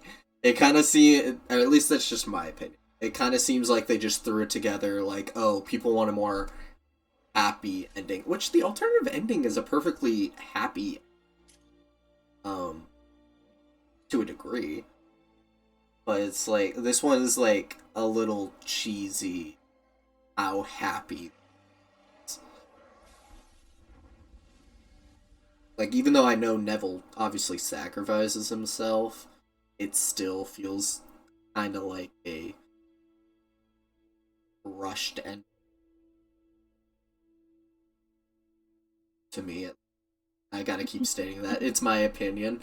That's my opinion. You could have a completely different opinion. Understand.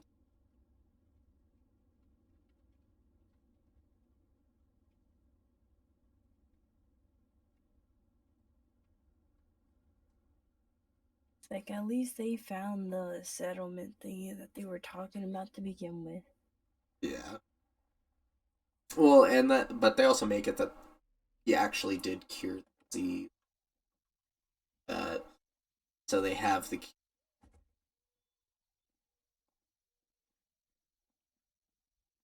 This ending is a lot more happy and hopeful with that, obviously, but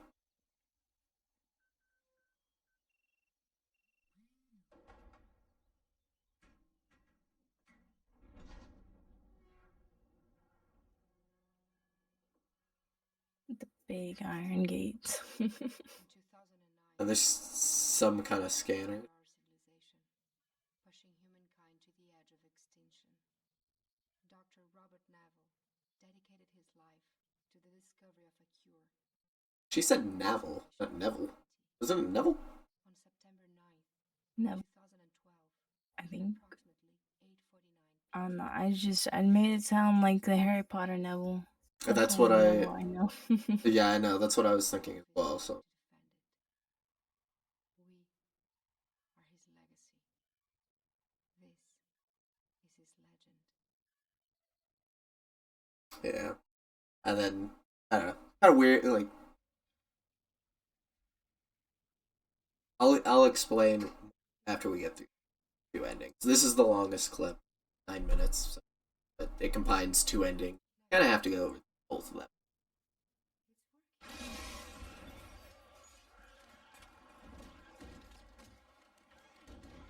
The setup for both of these is the exact same. So like it's kind of funny that all the events happening to this point is exactly the same. Like, as soon as he sees the butterfly, I think that's when it changes. Yeah. The butterflies, and in this one, the butterfly is different than him, like, shattering the glass. Yeah.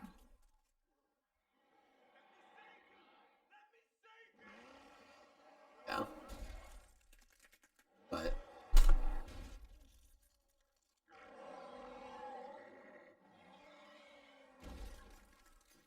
oh, I guess it does still make the butterfly effect with the shattered glass. And I think the only difference was the added butterfly of it pans to the girl. She has a butterfly tattoo on her neck. Well, he makes the butterfly symbol right now. His hand. That's the. Oh, that too.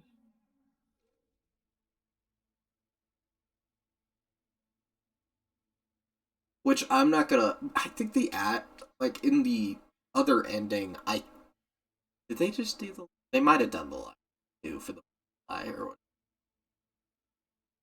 But I feel as though this is a lot more subtle with what it's going for until he sees he sees the lie. Mm-hmm.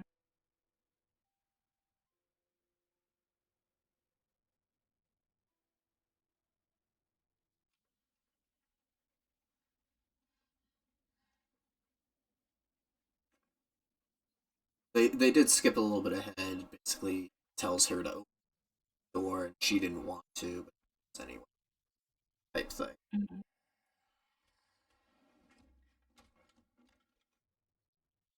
Personally, like I said, I think I enjoy this. It's more philosophical. You think a little bit harder than the other one, where it's all like, "Yeah, we got the cure. We survived. Cool."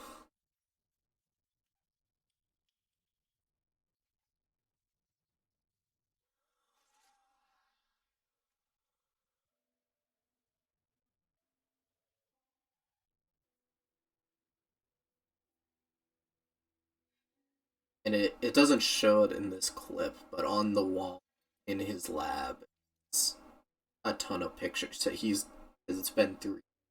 He's done this live sample test against a darkseeker many days. Like, he has a full wall there it is, with layers of pictures. That's how many times.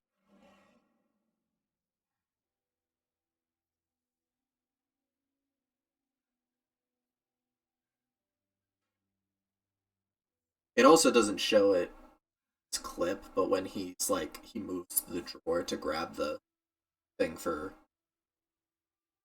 Darkseeker, Mm-hmm. one of the other guys is trying to bite him, trying to bite him, and the one throws him away, yells at him. Yeah,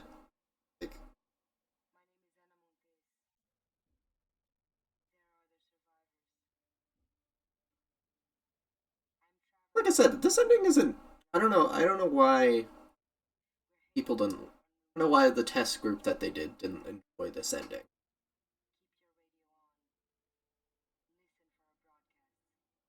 Probably because they didn't get the cure. Yeah, because it's not. It's not a sad ending. It is to a degree. So I guess I can go. I'll go a little bit into what the book. So the book ending is much darker than any of this. I don't even think I don't know if Ethan and are in the book. Basically, what happens in the book at the end is that he gets taken by the Darkseekers. Like, they grab him and take him, and they throw him into a hole. Yeah, they throw him into a hole, and he has a cyanide tablet and makes teeth. He's thinking about taking that. I'm trying to remember. I just I read a synopsis of the. Sorry, I'm trying to remember it actually.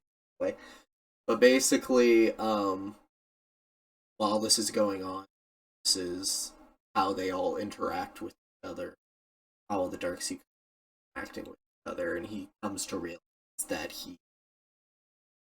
the Darkseekers are becoming smarter and making their own society.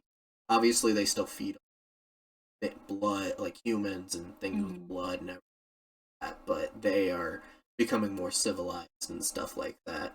And he's come to realize that to them, to the Darkseekers, he is the monster. He's the one going out and just hunting them. And that's why the title of the book is I Am Legend. Last line of the book is I Am Legend. He comes to realize that he is legend, that basically like how we have like boogeyman stories for us. We tell kids the story of the boogeyman, cautious and worried stranger. That it's the same thing. It's the same thing with them. He's the legend that the Darkseekers kind of tell their kind of stuff. So, or they tell to each other, worry about these people. So yeah,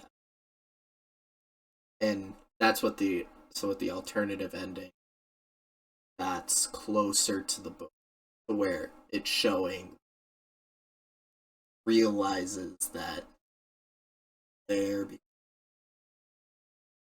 more intelligent. They have their own rules, their own society. It's like he's the boogeyman to them, just like going out hunting them. They don't want to be cured.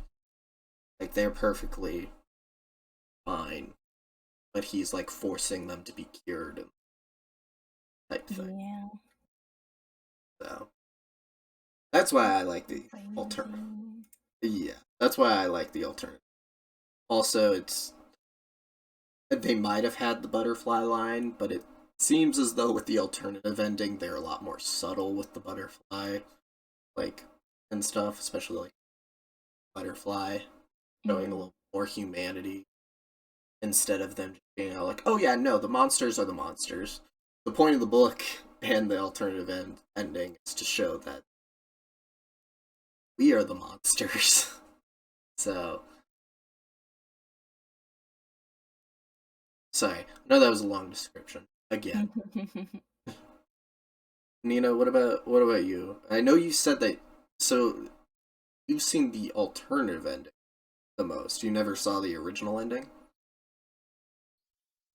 Yeah, I just grew up on the where he draws the butterfly. I did not know the bombing himself existed. Interesting. Yeah. So I was just shocked that when I watched the different version of it, I was like, why is this different all of a sudden? And what was your thoughts on both endings?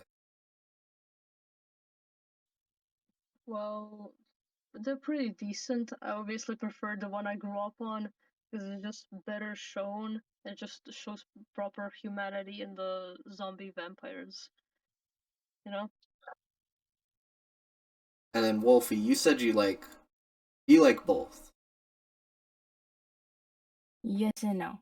Well, like they're both good in their own things, but me being like the overthinker, I'm like, from the first one, why couldn't he take some blood before he gave her back, kind of thing? Because then he still could have had the cure in the second ending.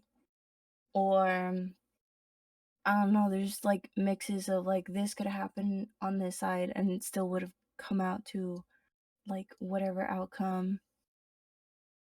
And I will say it's crazy how in one ending they do go to the settlement, whatever, of people, but in the other one they're just still kind of hanging out in New York doing what Will did like the whole time he was there to begin with.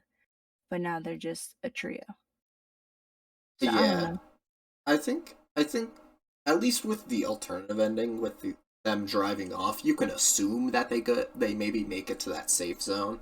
I'm sure Probably. it's real. Um I think for that ending, I think with that ending particularly, it's more of a thing for Neville, just being like, okay, I can Yeah. move on from the loss of my family. I can move on for trying to cure this type of thing. Yeah. But yeah, no.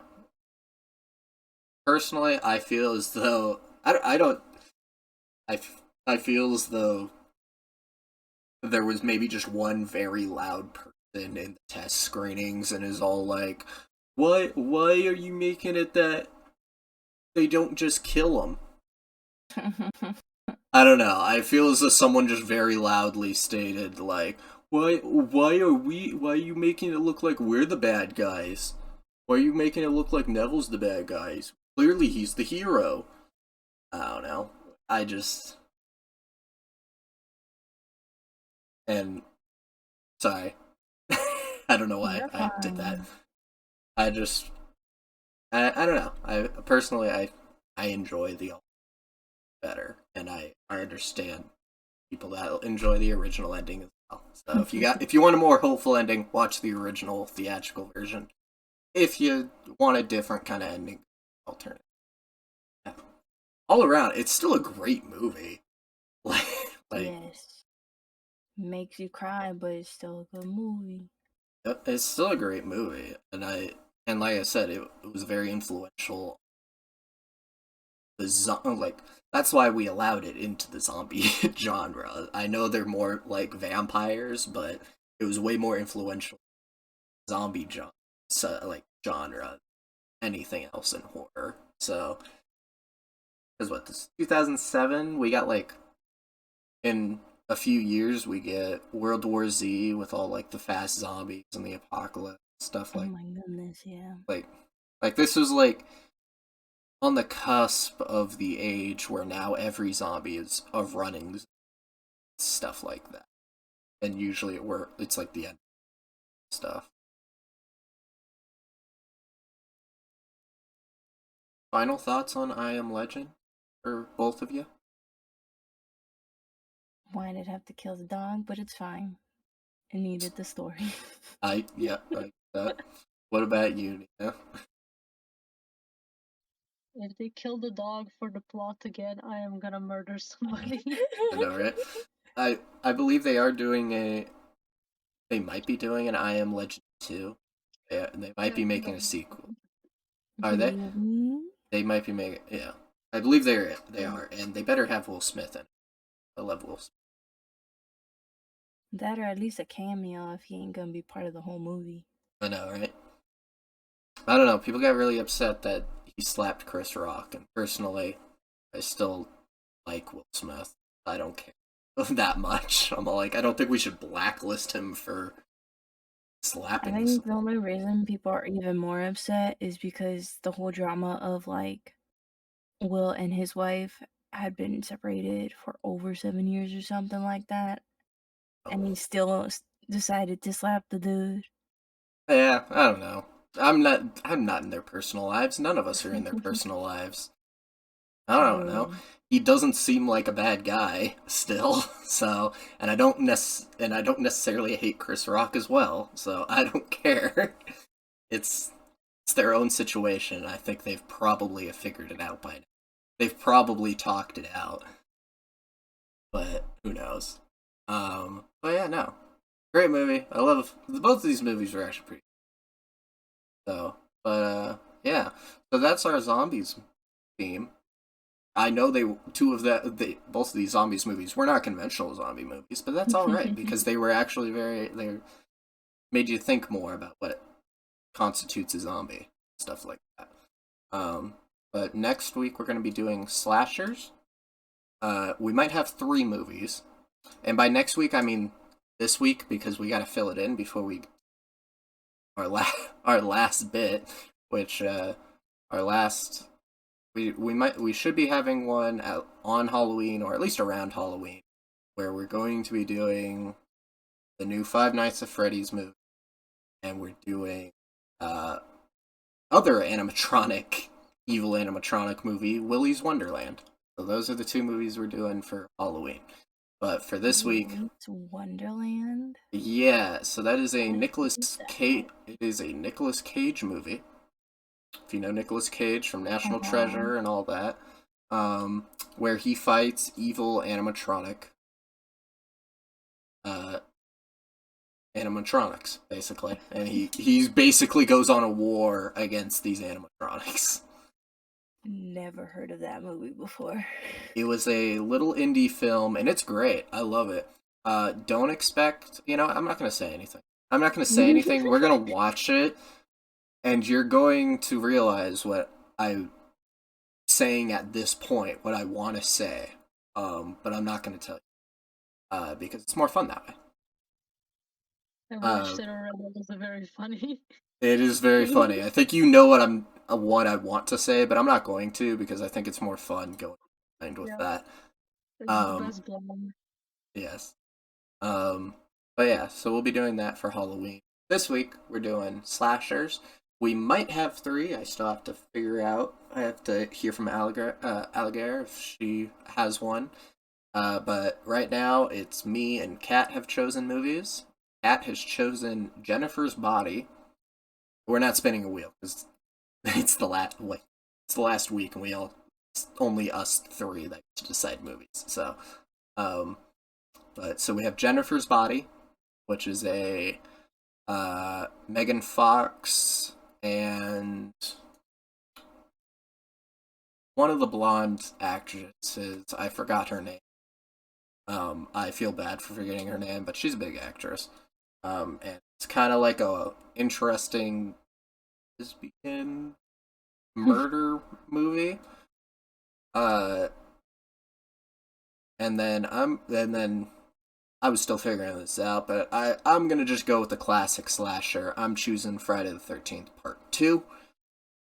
Usually we would do we would start, if we were doing a series, we would start with the first one, but Part 2 opens with basically the ending of Friday the 13th Part 1. So I think it's fair to skip that one, since I've seen it a million times. And besides, spoiler alert, Jason isn't the killer in Friday the 13th Part 1. So, I kind of want to start with Jason. But let me get... Yeah.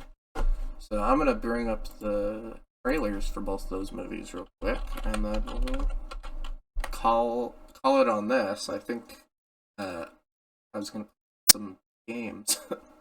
So, trying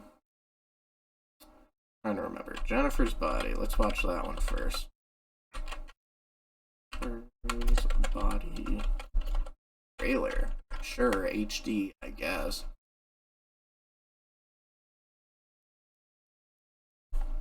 Yeah, that.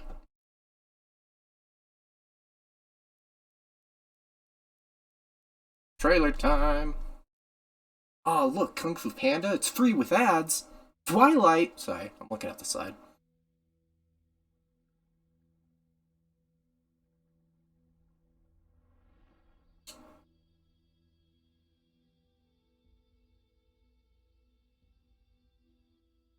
Two thousand 2009. Nina, is this before or after Transformers released? After. No, After? wait, before. Before? Yeah, okay. yeah, wait. After. It was 2007. After. 2007 was Transformers? Oh, okay. Juggling my memory. Jennifer's evil. I know. No, I mean, she's actually evil. Not high school evil. Who is that? They only say Megan Fox. Who is that? Who's the blonde? Please, tell me the blonde's name. Who is he tasting these days? You are never a good friend. You could have anybody that you want. I've never seen this movie. Have you guys? Amanda Seyfried. Sorry. I just wanted to finally show. So, have you guys seen this movie? Sorry about that. I think I have. I never seen it myself. I was meaning to, but I never ended up watching it, so... You can barely finish gym class. I don't know, I like Amanda Seyfried. And Megan Fox. They're both good looking.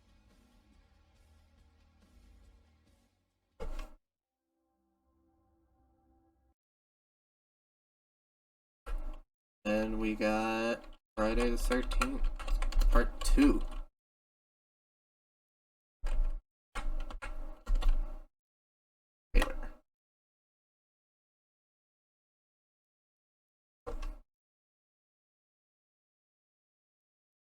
Guys, this is rated R. Can't watch it without your parents.